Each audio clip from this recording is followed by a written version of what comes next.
Vijana wengi wa taifa hili wamejiajiri kwenye habari, hasa online TV na wanaotumia mitandao ya kijamii. Tutaomba mamlaka, na Mheshimiwa Rais ni mtu anayependa sana vijana wa social media. Na mtakumbuka alivyoingia madarakani alihakikisha kwamba anawapa nafasi mjipatie ajira. Nitaenda kumlilia Daktari Samia atupatie fedha kiasi cha bilioni 1 mpaka bilioni 2 tuwakopeshe vijana wa kwenye mitandao wawe na vifaa vyao wenyewe. Ili unaporekodi usirekodi kwa kisimu, urekodi kwa kamera ya maana, uwe na kompyuta yako vizuri, alafu tengeneza content ambazo dunia itaziona na kuiona Tanzania katika uzuri wake.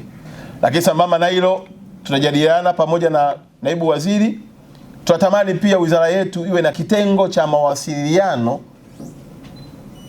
ya lugha mbalimbali za kimataifa. Kwa mfano, tumeona juzi Mheshimiwa Rais alipata ugeni wa waziri wa mambo ya nje ya China.